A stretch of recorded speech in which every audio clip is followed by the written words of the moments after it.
우리가 믿는 기독교 신앙에서 제일 중요한 분은 하나님이십니다. 창세기부터 계시록까지의 말씀을 보면 죄로 죽었던 인간이 어떻게 하나님께 나아갈 수 있는지에 대한 이야기를 하고 있습니다. 그 유일한 방법은 하나님께서 보내신 그 독생하신 아들 예수 그리스도가 되신다는 것이죠. 그래서 구약의 시작부터 신약의 끝까지 성경은 많은 믿음의 사람들이 오실 메시아이신 예수님을 인내의 믿음으로 기다리는 이야기로부터 오신 메시아에 대한 이야기, 그리고 다시 오실 예수님을 믿음으로 기다리는 내용이 기록되어 있습니다. 이런 맥락에서 예수님은 구약의 모든 예언과 하나님의 약속들을 성취하시고 새로운 시대, 즉 새 언약의 증거가 되는 분이십니다. 구약의 옛 언약은 마치 거울처럼 희미하게 새 언약의 증거가 되시는 예수님을 보여주는 예표이기에 옛 언약 아래 있는 모든 것은 스스로 완전하거나 완벽할 수 없고 오직 예수님으로 인해서만 온전히 해석되고 성취될 수 있는 것입니다. 여러분, 이런 관점을 가지고 히브리서를 읽는 것은 히브리서를 이해하는 데 아주 중요하다는 것을 기억하셔야 합니다. 오늘 본문을 여러분 한번 보십시오. 1절부터 5절까지의 내용은 첫 언약, 그러니까 옛 언약 속에서의 이 땅의 성소와 지성소에 대한 모습을 우리에게 보여주고 있습니다. 성소와 지성소 안에 있는 것들을 보여주고 그 성막이 성소와 지성소로 나누어진다는 것을 보여주죠. 그런데 이것이 첫 언약, 그러니까 옛 언약 안에 있는 성소와 지성소라는 것을 보여주고요.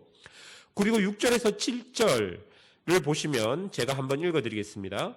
이 모든 것을 이같이 예비하였으니 제사장들이 항상 첫 장막에 들어가 섬기는 예식을 행하고 오직 둘째 장막은 대제사장이 홀로 1년에 한 번 들어가되 자기와 백성의 허물을 위하여 드리는 피 없이는 아니하나니. 여러분, 지금 히브리서의 저자는 1절부터 5절까지를 옛 언약에 속한 성막에 대한 이야기를 하면서 6절부터 7절까지는 그 옛 언약에 속한 성막의 한계를 보여주면서 결국 그 성막이 본질적으로 우리에게 보여주려고 하는 것이 무엇인지를 말해주고 있는 것입니다. 아까 제가 서론에 이야기했던 것처럼 구약에 있는 옛 언약은 스스로 해석될 수 없습니다. 스스로 완전히 이해될 수 없고 해석될 수 없기 때문에 지금 히브리서의 저자는 신약의 내용을 바탕으로 이 구약의 성막과 지성소 그리고 대제사장과 제사장의 역할들을 신약의 관점으로 우리에게 이야기해 주려고 하는 것이죠. 6절을 보시면요, 성소에서 제사장들이 항상 언제나 그들의 예식을 해야 한다라고 이야기합니다. 7절에서는요, 1년에 딱 한 번 오직 대제사장만이 지성소에 들어갈 수 있는데, 여러분, 이 대제사장도 속죄의 피가 없이는 들어갈 수 없다라고 이야기합니다. 여러분, 이 옛 언약 안에 있는 성소와 지성소 그리고 그 안에 일어나는 예식들을 통해서 우리는 하나님을 경험할 수 있었습니다. 그러나 그 경험은 아주 제한적이었다는 것이죠. 그리고 속죄하는 피가 없이는 하나님을 경험할 수 없다는 것을 우리에게 보여줍니다. 이 옛 언약 안에서의 성막의 모든 기물과 그 의식의 모든 의미들이 있습니다. 그런데 그 시대, 옛 언약 안에 있는 사람들은 하나님께로 나아가고 그 하나님의 은혜와 긍휼을 체험하기 위해서는 속죄의 피가 꼭 필요하다는 것을 우리에게 보여주고 있는 것이죠. 그러면 여러분, 이 속죄의 피는 무엇입니까? 신약의 관점으로 본다면 이 속죄의 피는 바로 예수 그리스도의 보혈이 된다는 것입니다. 여러분, 이 모든 것이 사실 새 언약의 중보자 되시는, 새 언약의 보증 되시는 예수님의 사역과 삶, 구속의 은혜들을 희미하게 그 시대 사람들에게 보여주는 기능을 했다는 것입니다. 옛 언약 속에 있었던 사람들은 그 시대의 그런 예식과 기물, 제사장의 사역들을 통해서 우리를 온전히, 우리를 완벽히, 우리를 제한 없이 하나님께로 인도하실 메시아가 다시 오시겠구나, 메시아가 오시겠구나를 고대하며 기다렸던 그 역할들을 옛 언약이 했던 것입니다. 그래서 히브리서의 저자는 8절에서 이렇게 이야기합니다. 8절을 세번역 성경으로 읽어드리겠습니다. 이것은 처책한 장막이 서 있는 동안에는 아직 지성소로 들어가는 길이 드러나지 않았음을 성령께서 보여주시는 것입니다. 여러분, 여기서 처책한 장막은 성소를 이야기합니다. 그러니까 옛 언약에서는 지성소에 계신 하나님께 나아가는 길이 자유롭고 온전하지 못했다는 것입니다. 어떤 제한이 있었다는 것이죠. 이것을 8절에서는 지성소로 들어가는 길이 드러나지 않았다라고 이야기하는 것입니다. 옛 언약에 서서 옛 언약이 주는 예식과 방법들로는 이제 하나님께 나아갈 수는 있으되 하나님께 온전히 완벽하게 제한 없이 나아갈 수는 없다라고 이야기하는 것이죠. 그리고 9절입니다. 이 장막은 현재까지의 비유니 이에 따라 드리는 예물과 제사는 섬기는 자를 그 양심상 온전하게 할 수 없나니 라고 이야기합니다. 여러분, 이 장막은 현재까지의 비유입니다. 현재는 신약의 그 역사가 이루어진 그때를 이야기하고요. 비유라는 것은 옛 언약이 지금 새 언약의 보증 대신 예수님을 보여주는 그림자와 같고 비유와 같다는 것을 우리에게 이야기하고 있는 것입니다.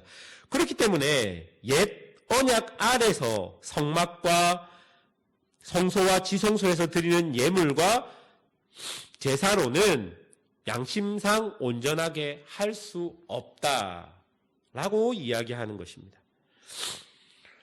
여러분, 옛 언약에 서서 온전히 하나님께 완벽히 나아갈 수 있는 방법은 없습니다.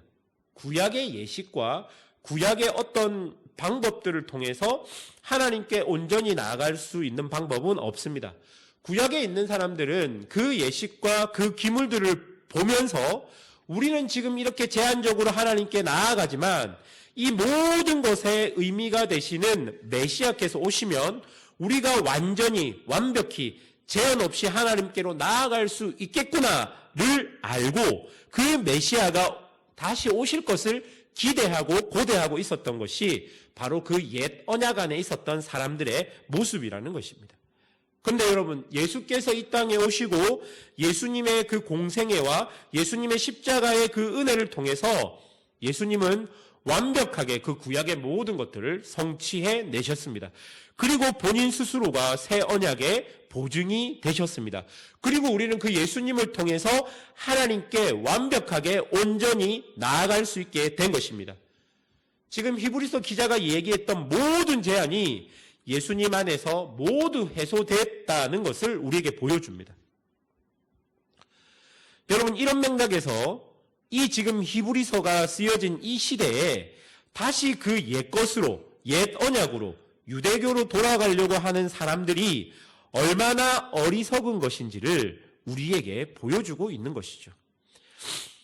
옛것이 예표하고 옛것이 이야기하고 있는 새 언약에 보증되시는 예수님이 우리에게 오셨습니다.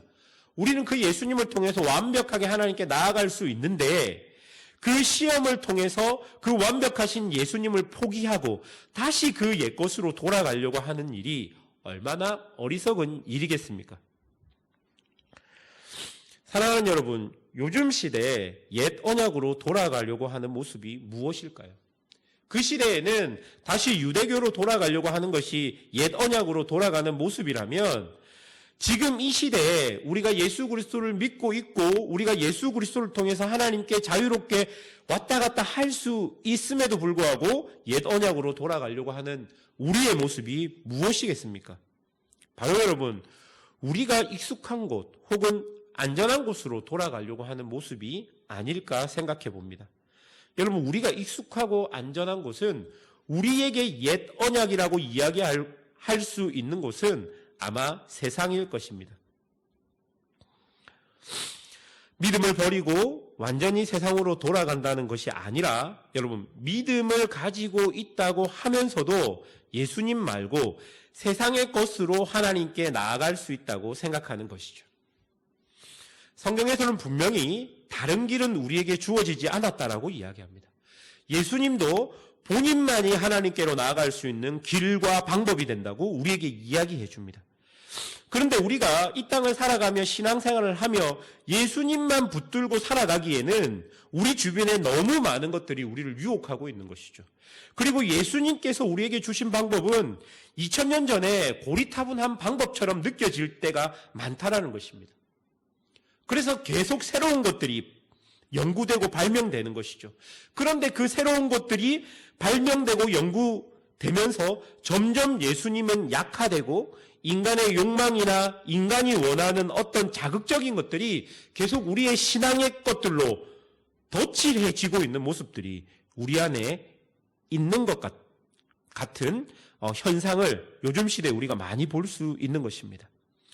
성경에서는 하나님께 나아가는 길이 오직 예수밖에 없다라고 분명히 이야기합니다. 그런데 우리는 세상의 돈과 권력, 명예, 이것으로 하나님을 영화롭게 할 수 있다라고 말하는 사람들도 있습니다. 예수님께서 가셨던 길은 십자가의 길입니다. 그것이 신앙인의 참된 모습이고 하나님의 뜻을 이루기 위해서 묵묵히 자기에게 주어진 길을 가는 길이 예수의 길입니다. 자기를 부인했던 길이고 하나님의 말씀을 이루기 위해서 자기를 포기했던 길입니다. 그런데 이제 그 길은 사라져 버렸습니다. 그 길은 도저히 우리에게는 매력이 없는 길이 되어버렸고 애매하게 예수님의 머리에 금관을 씌워서 자꾸만 영광의 길만 부각하는 것이 지금 이 시대에서 옛 언약으로 돌아가려고 하는 모습이 아닐까라고 생각해 봅니다. 인간의 욕망 안에 있는 상향성, 높아지려고 하는 마음,